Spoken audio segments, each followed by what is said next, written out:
Good evening, my friends. Last Wednesday, I told you the story of one of Tennessee's most notorious spirits, and perhaps one of the most interesting demons I have ever studied. Tonight, we'll move from Tennessee to Kentucky and cover one of the most intriguing legends from the state. So gather round and listen to Kentucky Folklore. Sleepy Hollow Road. In this day and age, if anyone in America were to not want their child and were to abandon them in a dumpster of the woods, there would be a rightful call to arms over it. Such stories are rare nowadays and usually wind up in the forefront of most any local media outlet. Unfortunately, this hasn't always been the case. In ancient times, the only way for our species to survive was to replenish our numbers with healthy, strong offspring. Up until recently, if a child was born sickly or deformed, the lack of resources to care for them usually meant they would seldom survive. Eventually, in some cultures, it became commonplace to expose these imperfect newborns to the elements. Most infamously, the city-state of Sparta, whose lives were devoted to being a warrior state, refused to allow children that appeared too unhealthy to make it past infancy to be considered part of the household. These then unwanted children were taken out to be exposed to the elements.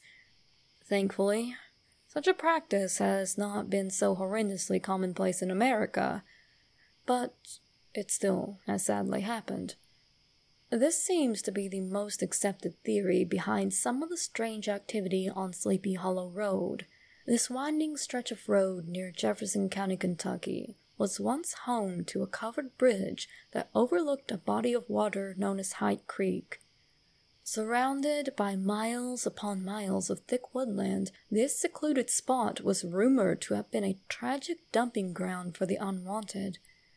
The creek would rise with seasonal rainstorms, eventually washing away most everything collected in it into the Ohio River. While the covered bridge has been gone for many years, supposedly the cries from the unseen infants can still be heard late at night. In addition, you can occasionally hear the anguished wailing and sobbing of adult females, perhaps the mothers of some of the children, unwillingly forced to be parted from their newborns. Or, perhaps, due to the circumstances behind how they even wound up with the children. At some point, there were supposed to be other cries that added to the mix. During the 1970s and 80s, the area near the road, called Devil's Point, was thought to have been the scene of satanic rituals. Adding to the cries of the drowned children were now the tortured screams of cultist victims slain out for slaughter. Though, like the original source of the phantom cries, proof of sure cult activity has been very difficult to find. If such things did occur, then the remains and identities of both the victims and the perps are a well-kept secret of the nearby townsfolk. Though, while my experience growing up in a backwoods mountain town does make me believe that the idea of the facts of an actual case being kept low-key from the local media could be true, the paranormal investigations surrounding the area make me think that the Satanist theory doesn't hold nearly as much water. You see, while it is debated over why the phantom cries of the area exist, the stories they have sparked have been twofold. While they have indeed scared some children away from the deep pitfalls and potential drowning that falling off the bridge may have caused, they have caused others, teens usually, to investigate an area that is full of blind curves. This brings about the most recent and well-known legend from the area. The Phantom Hearse. According to this account, the victim first feels a strange sense of dread. They then notice that the forest has gone eerily silent, as if a predator is nearby. Without any street lamps, you're unable to see farther into the darkness than what your flashlight or headlights allow. There always seems to be this small reprieve, as if allowing the eeriness of the situation to creep in, before you see them. A bright pair of headlights approaching from behind you. For those in the vehicle, the headlights are said to creep up on you very fast, making you feel as though you need to speed up to get out of their way going around a curve on this 2-lane road. When they come right upon you, you then start to wonder if it's a cop or a local trying to pull a prank on you, making you pull over. As you do, the vehicle behind you then swerves into the other lane, pulling up right next to you and allowing you to see what has been chasing you. A long, black hearse. You have but a split second to recognize the vehicle before it swerves back into your lane, trying to force you off the road. Should you be on foot instead? Well, those that have seem to be very glad they had good reaction time, managing to leap out of the way before watching the hearse continue its wild ride. Now, upon hearing this legend, one must keep in mind that there is a cemetery nearby. Could it be possible that a hotshot funeral home volunteer decided to drag race one night and led to a creepy story making its round across the southern United States ever since?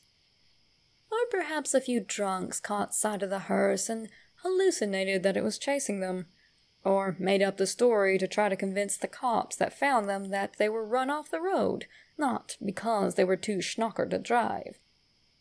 Very much so, but there still have been plenty of sober people that have claimed to have heard and seen all of the above. And now, we get to my favorite part of the legends of Sleepy Hollow Road. Time travel.